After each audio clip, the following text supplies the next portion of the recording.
Hello, hello, hello, beautiful people. Welcome back to Erotic Wisdom, the fascinating wonderment to be living in a body.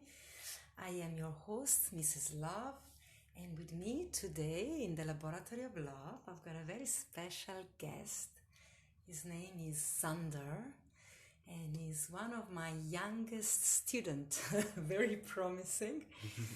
He's only 17, but we are friends because he expressed a great attraction to the philosophy of Tantrism.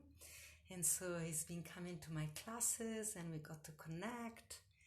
And then he brought his whole family with him. And so today he's coming to visit me here in Cape Town, and we thought it would have been a wonderful opportunity to record this conversation together today. And so we have a great intergenerational conversation. I'm 49 in a few days, and we discovered just now that even our birthday is just one day apart. Oh. Many years. So how old you gonna be? 18. 18. He's gonna be 18 when I'm gonna be 49. So here we are. Welcome, Zander. Thank you. Thank you for being here. And do you want to say your name? How do you pronounce it? Zander. Zander. Zander. Yeah, very Afrikaans. Very Afrikaans. He's from Pretoria. Mm-hmm. And I thought I'll start this conversation with this question. What is the aspect of Tantrism that fascinated you, that attracted you, that made you come to my classes and wanting to know more?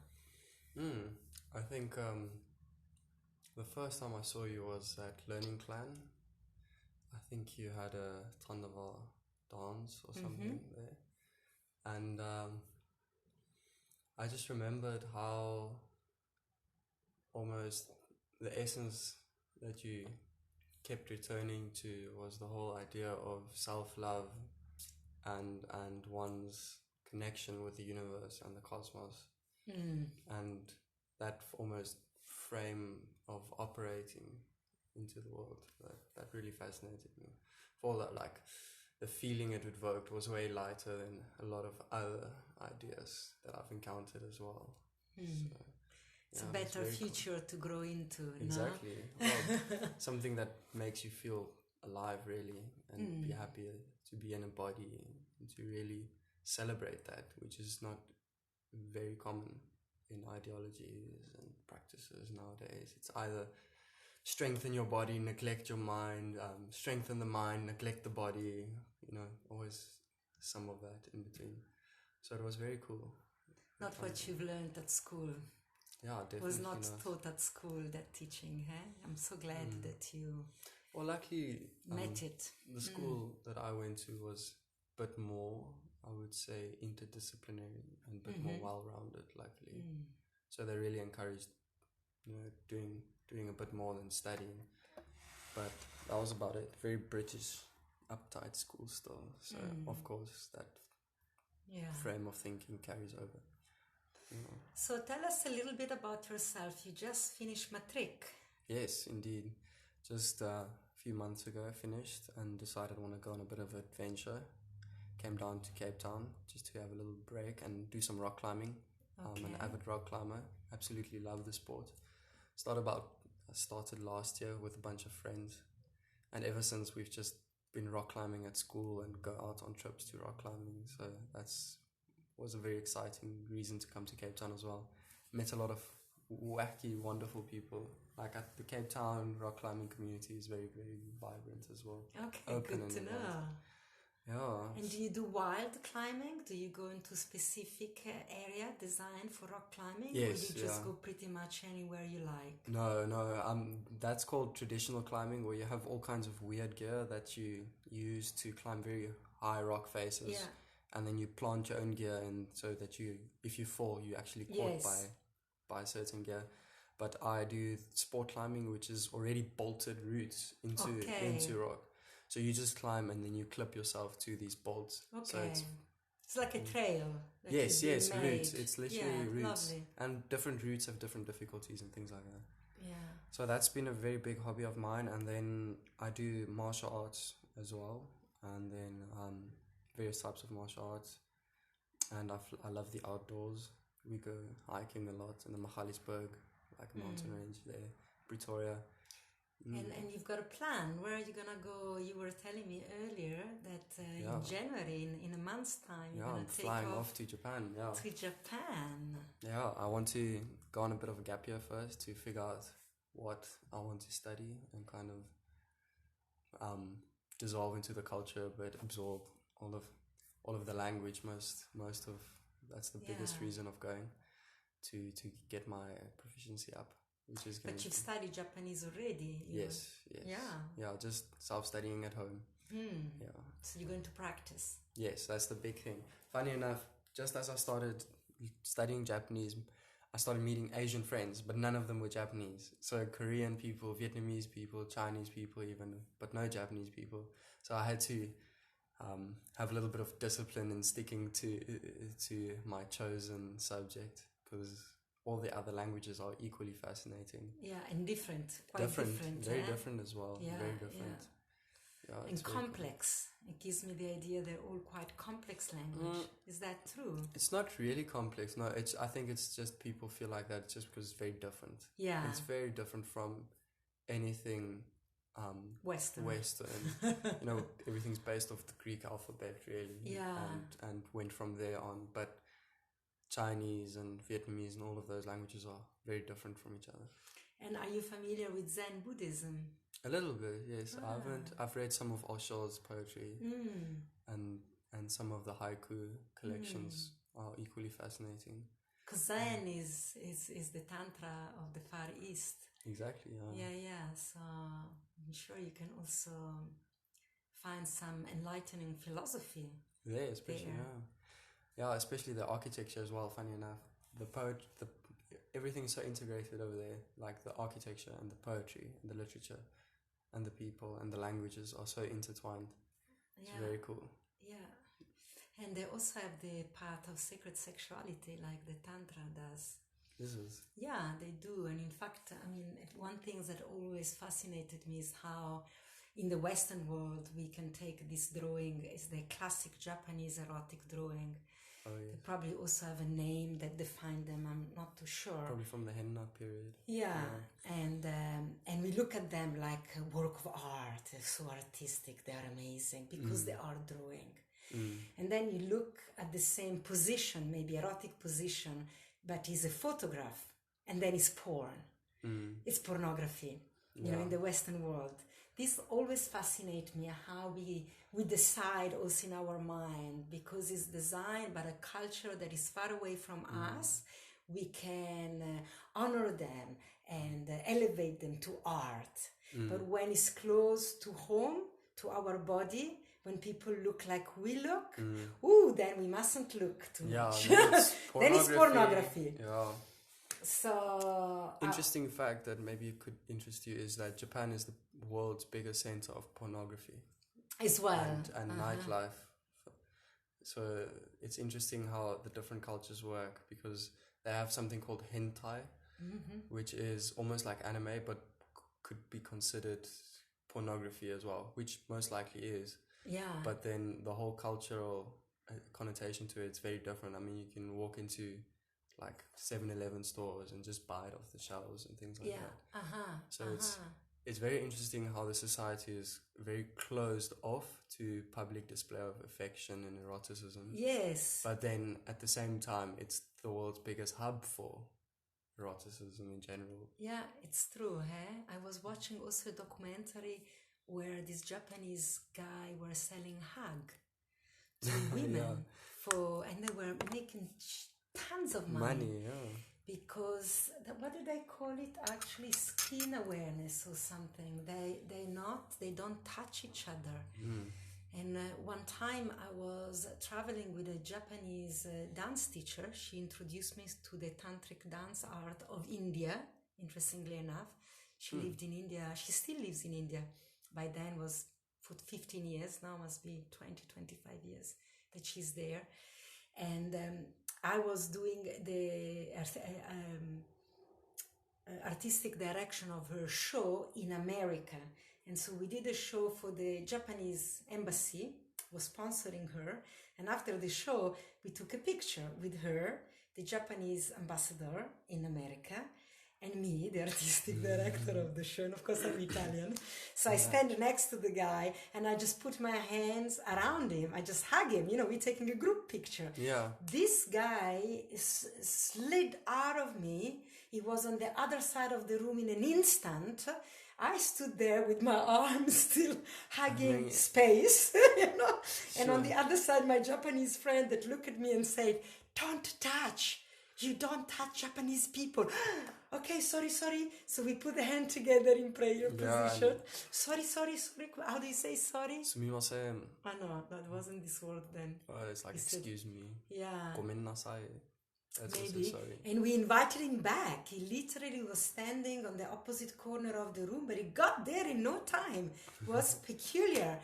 And it's like light speed. And then he came back when he saw that my hand were together in prayer position and his hand together, and we were like really formally bowing to the photographer, and then we took this picture together. Yeah, that's interesting. And culture.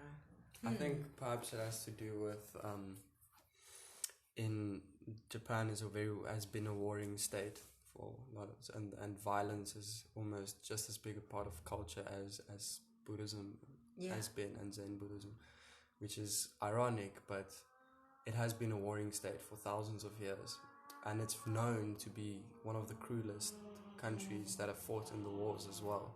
Yeah. So you can almost say that it was the part of culture to idolize strength and affection and love, and all those things were considered vulnerable. And it was a very brutal state. It was very brutal. And so any sign of love and vulnerability would obviously be thwarted completely. And that's where that society has grown from. Yeah. So on the outset, they can't handle it at all. They can't handle that vulnerability. But behind the scenes, they've got the biggest nightlife. Yeah.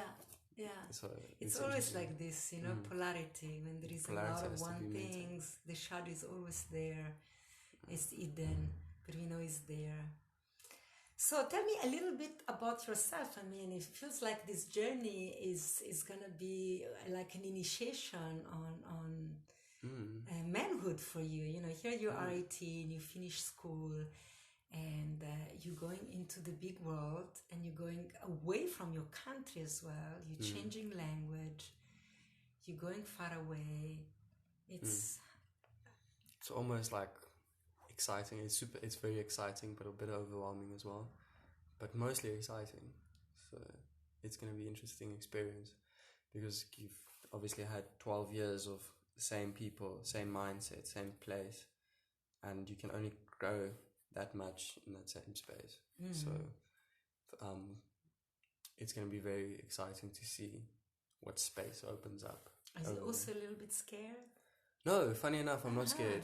I'm not scared. Good. I don't know why, but That's which is probably a good thing. Yeah. Probably a bad thing to be like, apparently, I feel like a good level of caution is obviously necessary, but I don't feel scared, luckily. That's beautiful. You shouldn't be. Yeah. You know? Yeah. So like this year for me has been almost like a year of journeys, luckily, rather contrastingly to other friends who matric is the year where you study and you close yourself off, and that's for some reason traditional. But this year for me has been very open for things that I like doing, and going on new adventures, doing road trips to weird places with strange people that I've never met, and coming down to Cape Town now, for instance, was a journey like that. Just bought a plane ticket and arrived. That was it. And I've had such an amazing time meeting different people, and it's been a very interesting experience. Very interesting. It's almost as if you have this construction perception of the world that are kind of fed to you through your most of your growing part of your life, obviously, because of you need to fit into school and you need to fit into this and do that. So you kind of do things because you feel like you have to do them, and now all of a sudden, when you have no reason in inverted commas, reason to do them, you kind of become aware of this open space that's there. And perhaps that's what adults say is this responsibility, but it's more really space, because now there isn't anything really telling you that, or testing you. Is this who you are? You go to school, is this what you like doing? Yes, this is the subjects that you take. These are the sports that you do. So there are all these faces kind of putting pressure on you and trying to ask you who you are. And then all of a sudden, when you're out in the world and you're free, all that is gone. Now you have the space to really try and figure out who you are. That's amazing. Cool. I mean, I'm listening to you talking like this. I remember those are the best year. I mean, if you do them properly, like you are, trusting, and because here is we all try. Family, school, everybody gave you a little piece of insight. How these people believe life is about, and there isn't any objective truth actually. Everybody's got their own belief. And so until now you followed, you finished school. And now it's the time for you to taste what works, what doesn't work. And It's beautiful that you can feel the space. And I wouldn't say that this is responsibility, because for me, when I feel responsibility, I feel lack of space. Because responsibility is something closing in onto me, as well. Let's say maybe this is a good opportunity to define responsibility. The world, how I got responsibility is that I need to be a responsible adult. I need to stop being wild and being a dreamer. And need to be predictable. They need to be predictable, yes. And then we learn that perhaps responsibility is different, and maybe this is how your father mean it, that you're able to respond to the moment. Responsibility, the ability to respond to the moment. Yeah, so that's space, when you feel the space, because the moment can be also be full of space. When you connect to what the moment really brings you, then you have an ability to really respond to what the moment require instead of react. Yeah, exactly. Now, an interesting experience that you might like, just to add spice on what you just said. I was sitting in the bus. So now taking the bus is a new experience for me as well, because in Pretoria there are bus systems, but I've never had to take one because I just walk to school. It's very close. So now it's been almost like a week of using the bus. And initially it was this very cool experience, and wow, you talk to different people, because now you're all there for the same reason. You transporting, translocating, what's the word? And you like there for a common purpose, and you connect well, and it's this exciting thing. Oh, it's so cool. And then the more and more you do it, and when you actually get tired, because now I'm rock climbing and I get home and I'm very tired, I start to realize how draining it actually can be as well. And that made me aware of two aspects of meeting this space, this new open space that I've experienced, is you can be in a disengaging mode and an engaging mode, which was a very interesting experience to me, because I was trying to figure out why in the second week being in the bus suddenly pissed me off, Whereas the first week it was really cool, and like I was open to connection and connecting with people. And I was trying to figure out why there's this change, and I realized that you can be in a place at a time, but you probably not there as well at the same time. And so speak with the I. How was it for you? Yeah, so it was interesting to feel that I can mentally shift my energy to meet the moment, and I call that just engaging, and to be engaged with the moment. But at the same time, I can withdraw almost into myself, almost to reserve my energy or somewhat, and that would change the experience. And what I've noticed was how the meeting of two people can almost draw each other out from the inward to actually form a connection. And how people kind of need other people as well to bring the best out in themselves, which is what really spoke to me in the Tandava the first time I danced there. Was it's almost the spiral I can fall into within myself, in a sense. Like, I'm in the world, I'm surrounded by people, but I'm really not, because I've fallen so deep into, like, I wouldn't say dark place, but just a very isolating place within myself. We can call them dark, and it doesn't mean they're negative. It's just the body inside is dark. It's deep, intimate. It's a very weird, closed space.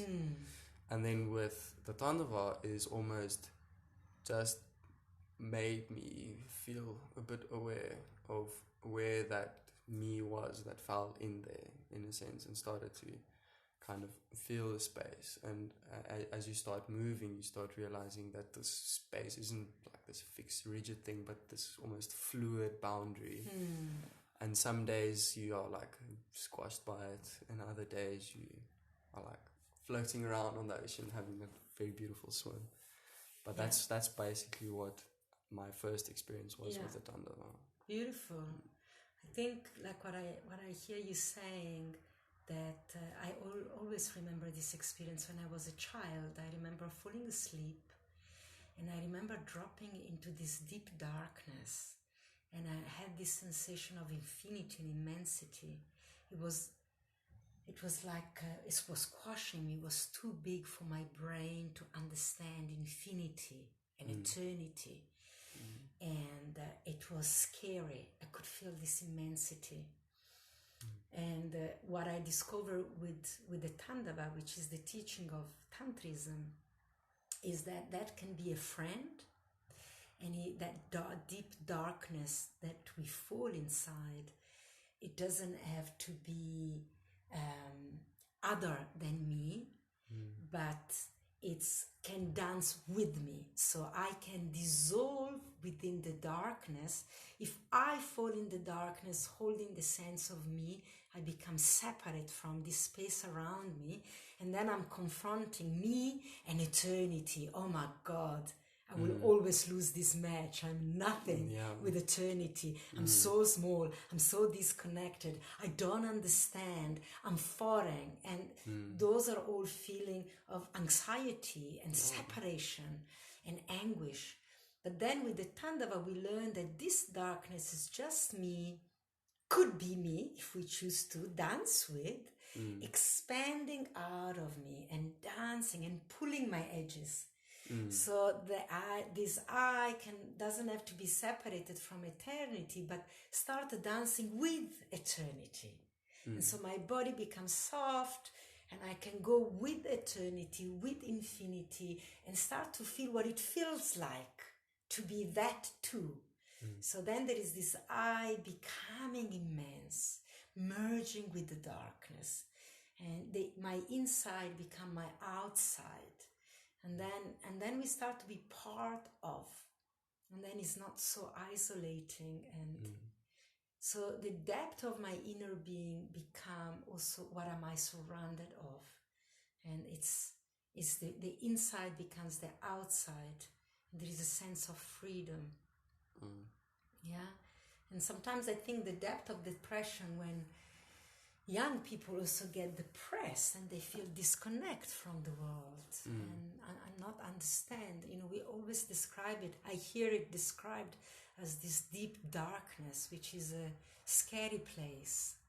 But I know that in the Tandava, the darkness is an enlightening place, because we understand that first of all, we are in the dark, and then from the dark, the light comes from. That goddess, creation lives in the darkness. So then there is a curiosity in the darkness, no? And like you say, the other sometimes evoke the nicer part of ourselves. And so if we start to engage with the darkness, like, oh, there is this divine presence, like is this other that is engaging with me.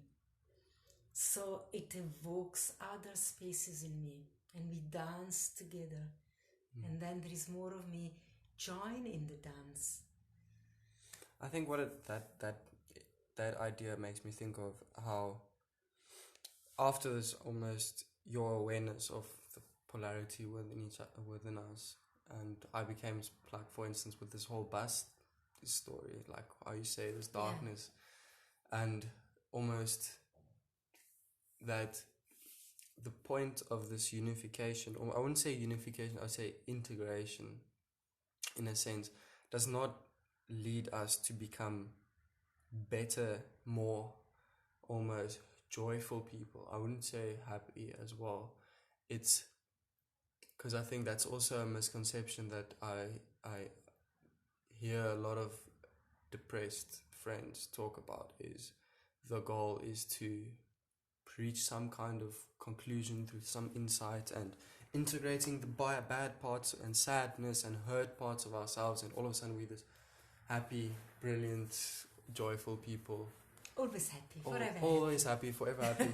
And what I realized as well was, like, there are moments where that polarity that you talk about, that dance you talk about, sometimes is a dance on the middle way, as Taoists speak of. But like, I think you said it actually in one of your classes we had, where it's both legs on opposite sides of the polarity, and it's a dance from there, that you need to allow yourself to really be in a low place as well as a high place. But the point comes in where it's flowing. It's always flowing, and that's where one must allow ourselves, almost in a sense, to experience this flow. Like, yeah, I'm feeling crap now. Like, allow yourself to feel crap. Yeah, I'm feeling good now. Allow myself feeling good. Because I think that's the big thing, is when we feel happy, we don't question it. We're like, okay, cool, we're happy. But when we're sad, or down, and something's wrong, and our energy's dipping, and we try to figure out what's going on, and what's generally wrong. We try to fix the feeling. We have a judgment on the feeling, so we're feeling bad and we judge it, and that's where now the pain comes. I think I read yesterday on Facebook, there was a quote of a spiritual teacher that said that true self-love means accepting your feeling. It's simple like that. That's self-love. You can't hate half of yourself, but exactly, and you can't hate yourself because you're afraid, or you're also feeling disconnected. So if you just embrace that, and I like that in my teaching we call it dance with. So it's not accepting or rejecting or judging it. It's just you move with it. Moving meaning breathing. Even just breathing is a movement. I'm sitting with it. I'm standing with it. I get on and off the bus. Push and pull. Push and pull. It's both. So the dance include all these movements. And also I think it's beautiful what you just said, that other people are so important to let us, discover ourselves more. It's so radical that we are in this world with other humans, because something happens when we meet other humans that it always ignites this beautiful spark inside of us. Because it's like, that is you. That is, I see you, but then who am I seeing you? So it's almost that, tell me who I am. Always, that what people strive for.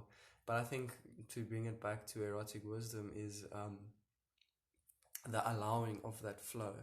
Like, when it comes especially to pleasure and joy, is how when I look at some friends and I can't figure out, like, why can't you allow, just for like a split second, to allow yourself to experience joy and be happy? It's almost as if some people can't really, like I say, allow themselves to be happy. Like, they're just constantly stuck. But it's, as I've experienced, is holding on almost to emotions and to things, which is why I feel like, well, like you said, you need other people, but like for a practice, for example, that has to do with touch and the real world, is almost, it's so interconnected. Like, our experience of touch and our experience of our own emotions, and allowing the flow between that. So what happened to you? Like, it feels there is so much opening, like you can see in other people they're stuck. What made you so free?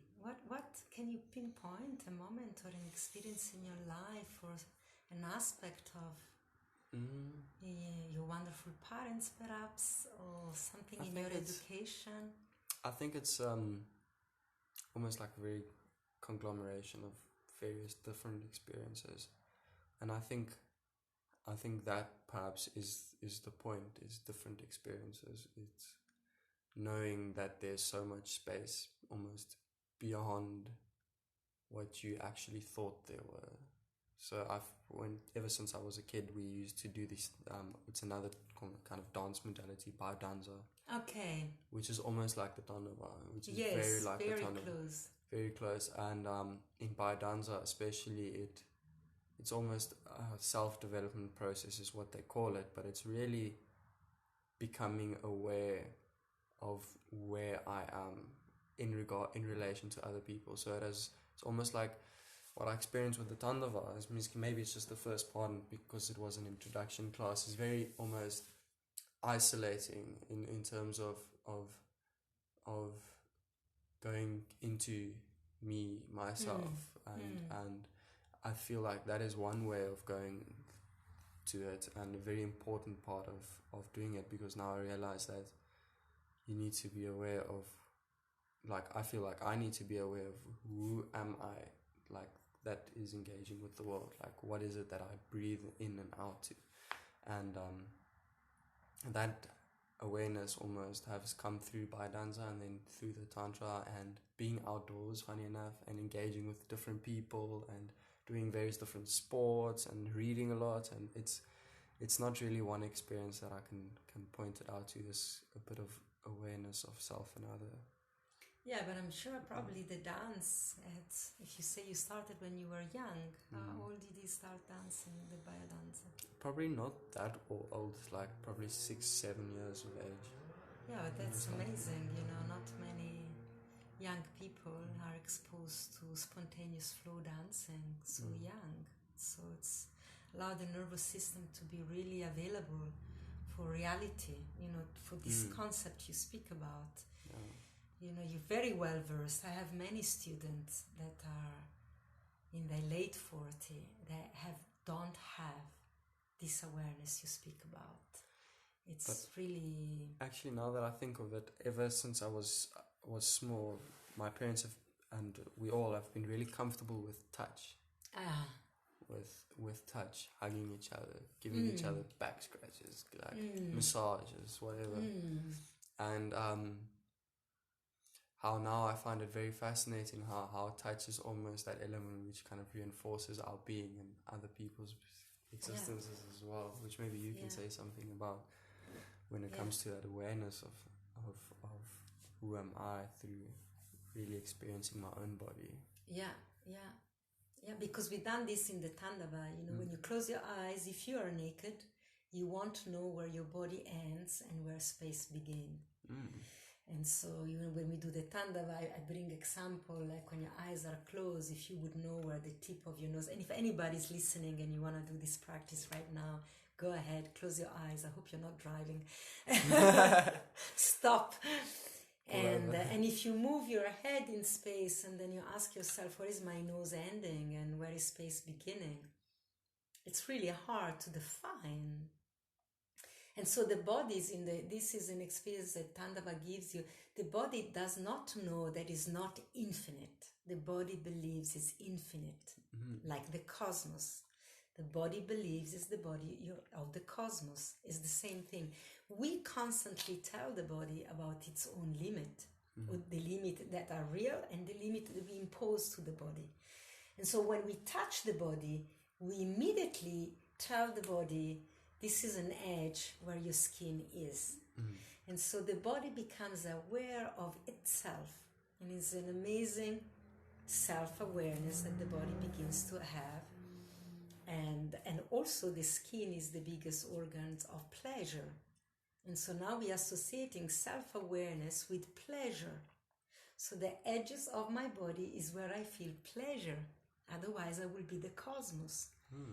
And so it speaks a lot about the meaning of our incarnation, that when we are everything and endless and bodiless and infinite and formless, there is this thing that we cannot really experience, which is pleasure in the body. And when we come into this experience, we become incarnated. And so we have these skins that create the edges of my body. And I have awareness of my skin only when I touch it. Yeah. Because when I don't touch it, my You are skin the knows it's everything. And so in the Tandava, we culture relationship with space, which is very important when you understand how you relate with space. Now you relate with another human being, knowing that you are the endless cosmos. So in love making, in love connection, you bring in that to the meeting with another human being, which is a better meeting than bringing all your frustration and your loss and your sense of disconnection. So you're coming with this awareness of being the cosmos, and then you have the awareness that, oh wow, this is the edges of my body, and I know that is my edge in my physical body because it feels pleasurable. Of course, we're talking about kind and gentle touch. Yeah. It also happens, with harmful touch, in a traumatic way, of course. That's also is real. That's why physical trauma are so intense and so hard to let go of. And the trauma in the cellular body stays with us for a very long time, because that's how we know we are a human. And sometimes for some people, unfortunately, for some children, it's painful. Yeah, we get stuck with this experience that being human, it's painful. And we repeat this experience to other because that's all we know. It's the only frame of reference. That's the power and the pleasure of being in a body. Yeah. But maybe just to give some skeptical listeners a tangible idea of this, almost being beyond the body is, if you think about driving a car, for instance, after a while, driving a car, the car becomes part of your body. Your sensory nervous system extends beyond your body. Yeah. And you get a feeling for the speed of the car, how much petrol you must still give, Yeah. the brake, okay, the gears, shift, how much I turn, taking a corner, intuitively if you're going too fast or too slow. For example, if you do slacklining as well, it's brilliant. You feel the line between the trees. It's like a line you walk. You feel the line. The line becomes a part of your body, and you feel the balance. Other sport like tennis and hockey and all of those things become part of your body, especially in the martial arts. Swords and staff become an extension of one's body. Even just standing on the ground, when you balance, the earth really becomes a part of your body as you push and pull against it, and that sense, which is why then, and all of those things are, of course, can arguably be inanimate objects, but then the two almost touches of human beings is then really a profound encounter, if you think about the extension of your body beyond your nervous system into another nervous system, which that kind of blows my mind. Yeah, which it's is like why a galaxy it's colliding. like just amazing. Like if you close your eyes and you like hover your finger above someone else's skin, you feel that. Of course. And just like I've pondered on why touching is so pleasurable, and like you say, it's very profound. Yeah, and then there is the whole universe that another human being brings with themselves when you're meeting. And that's the wonderment, the fascinating wonderment. So I want to ask you a specific question. Do you remember if you had an experience, your first experience of erotic awakening in this body? Meaning, maybe as a child, your first erotic experience, if you want to share that with us, you don't have to go into any detail that you don't want to. That was, the first experience, if you want to call it as orgasm as we know it, but also as just an erotic awareness of feeling pleasure in the body. I think I'm glad you put it that way, because there's a very vivid memory.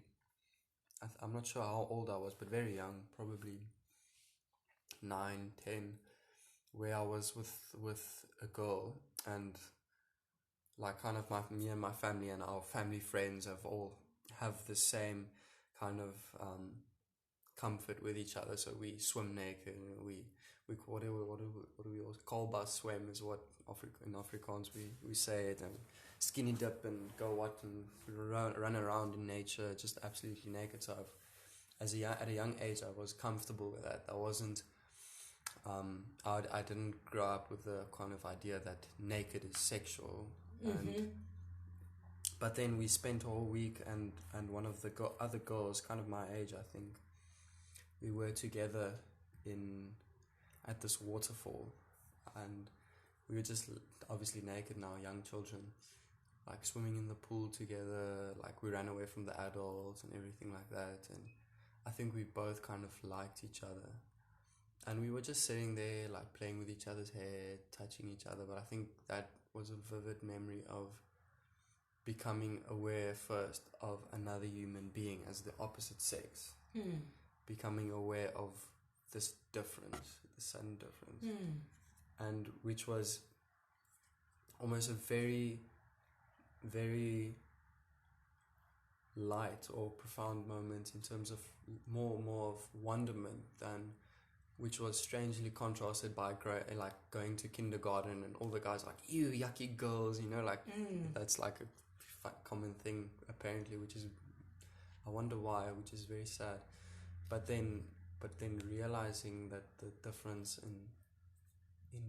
in bodies, for example, like it's very interesting, like exploring that as well, especially through sense, just like so discovering. What was the feeling that you remember you were experiencing? You said you got this really vivid memory. It was really like, tell me the detail, bring us there. It's like your heart starts beating just at the thought. Tell my heart, speak with the eye. I'll go with you in your memory now. Like almost that electrifying sense, like when you have a lover and you touch them for the first time, and it's almost, I felt so electrified through the touch, almost as if you were touching skin of body, not genitals. Body. No, not genitals. Just skin. Okay, beautiful. Just skin, like sitting. And you were by a waterfall. You said on the side of like a waterfall in the Mrslove, and just that warmth, that almost unnatural warmth that you feel like emanating, like this fountain from another person, and how almost you absorb that warmth and it like kind of flows through your whole body, and you really just like, wow, this is a very cool experience, because I haven't felt that ever before that moment. Never felt that. More in the sense of something being awoken in myself. Obviously it was erotic or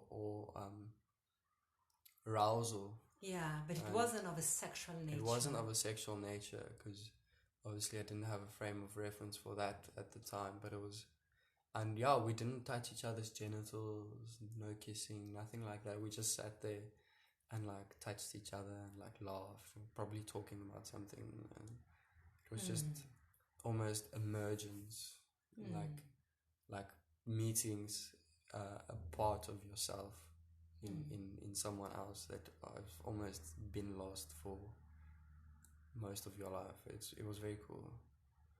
Wow.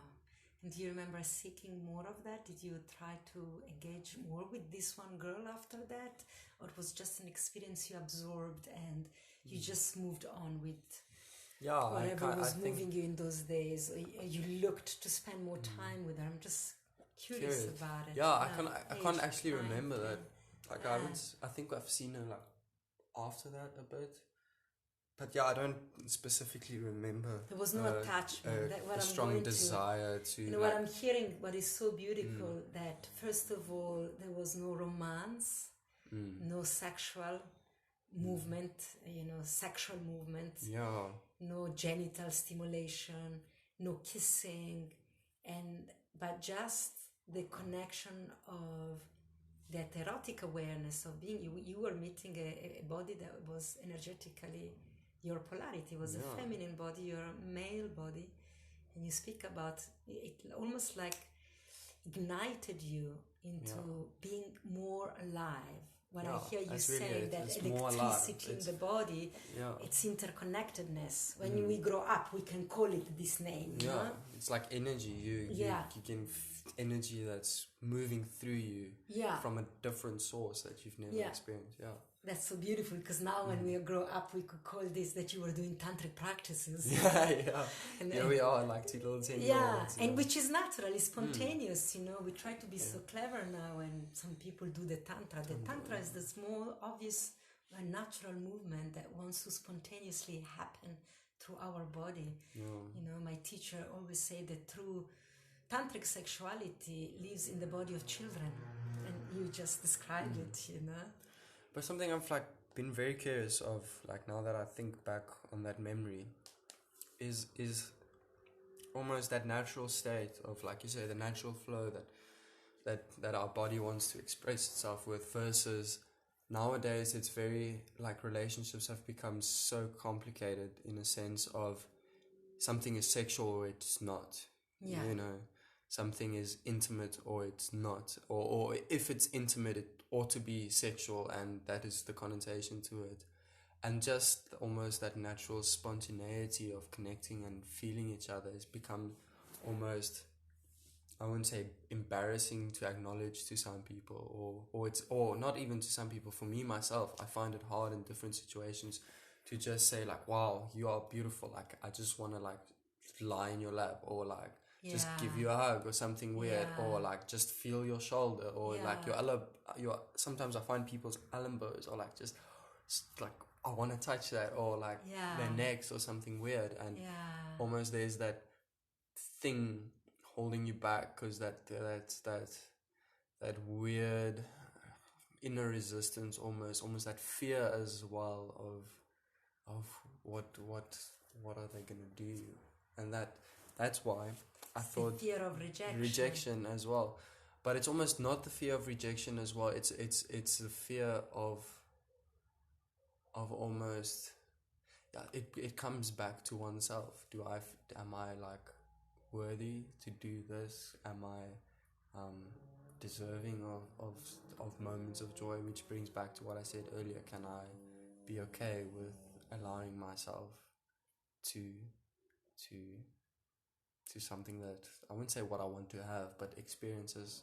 That are but nice. you know, this fear is beautiful what you're saying, because you know I'm 49 and we're sitting in the same chair. So what we're gonna do about it? Because you've got a future ahead of you. So you know what you say is so beautiful, that you meet someone and you feel this attraction, and maybe their energy is so beautiful and free. You want to put your finger all over them. You want to touch them. Because when we touch, we connect. And as you said earlier, also, when I touch you, chances are that I can absorb your energy and become some of that which I am attracted to.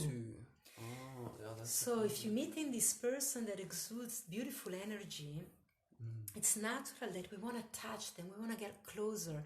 Doesn't mean I want to have sex with you. Yeah, exactly. Like what she said, you know, it means maybe I just want to put my head in your lap, because you feel so calm and I need calm now. Or maybe I just want to touch your skin because your skin glows.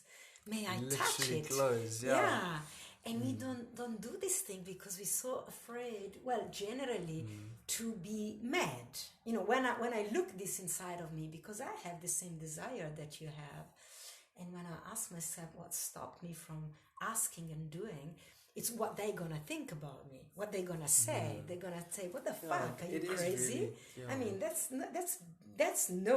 not within my boundaries. That's not okay. That's not okay for me.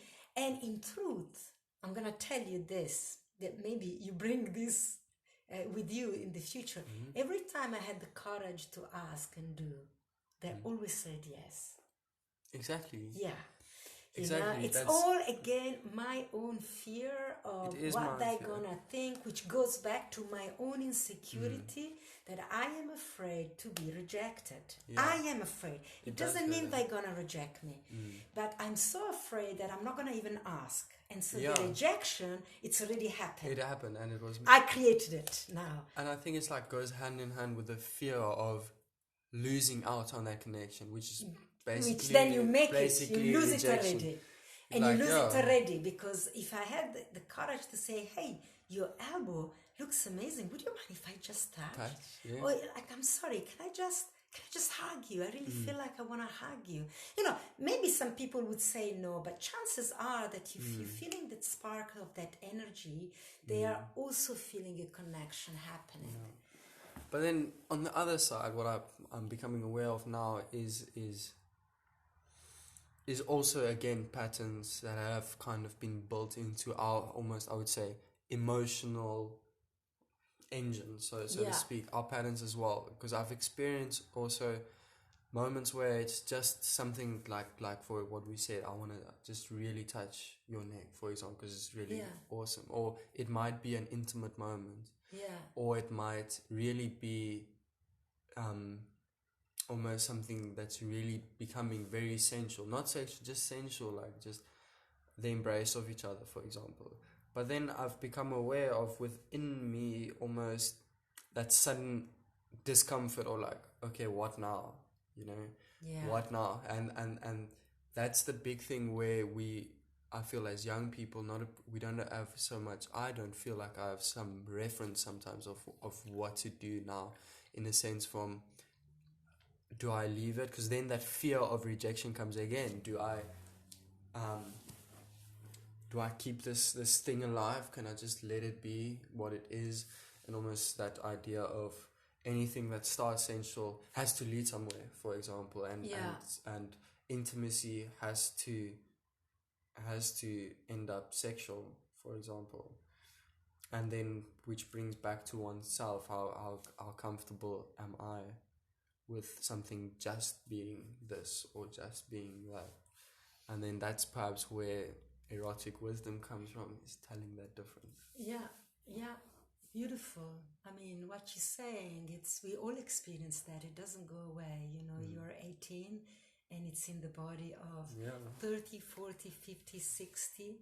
And a lot of the work I do is when people find that sensuality doesn't have to be sexual, and they said, oh my God, I found this tremendous space, because then the relations become so spaceful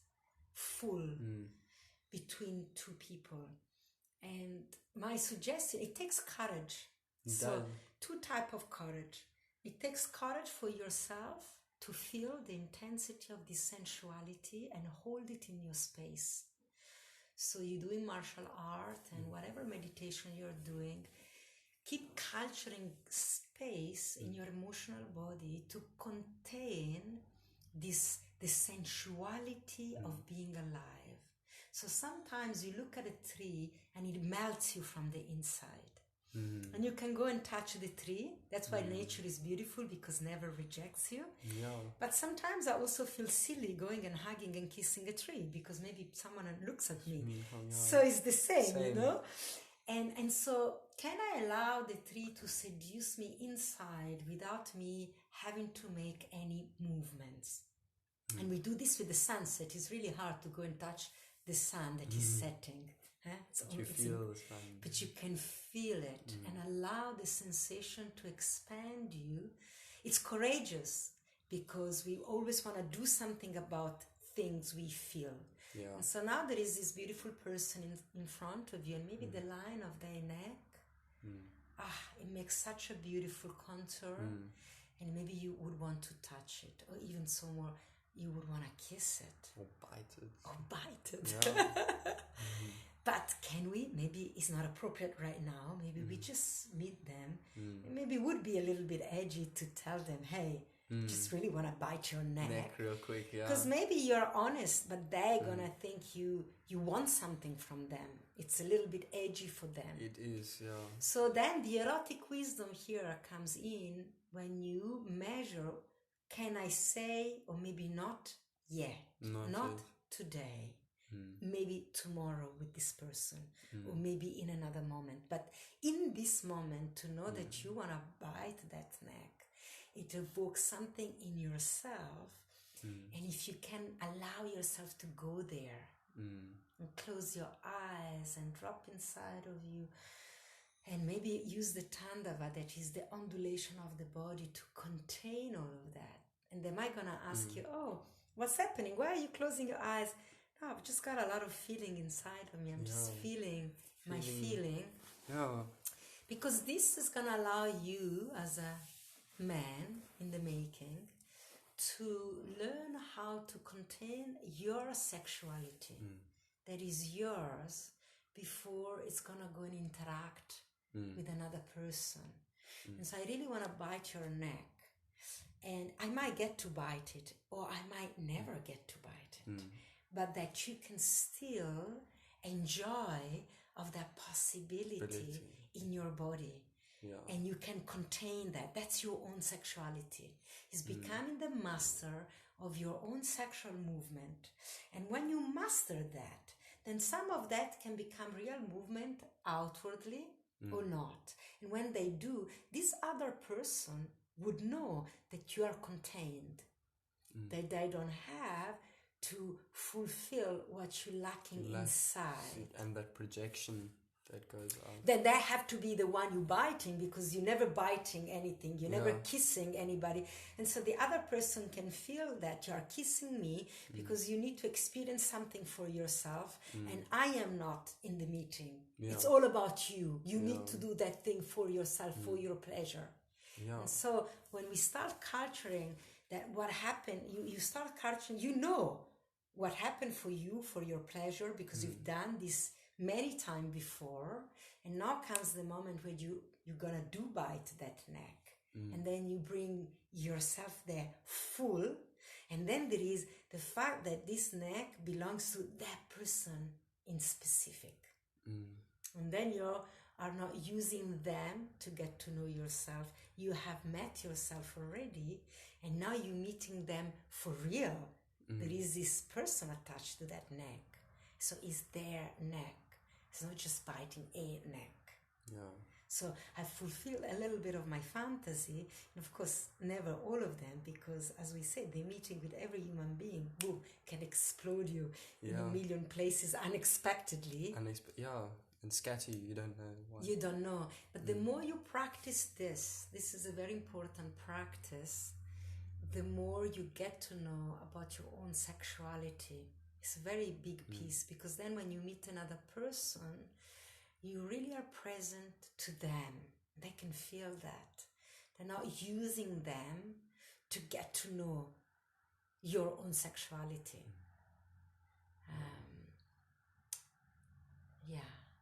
There's so much I can think about. Like what comes to mind now is something I'd like to share with you. It's called the Pickup Community, which could be a very cool conversation as well. The act and art of seducing, and the kind of culture that has been almost the outlet for young men to experience this intimacy in a very anti-masculine society.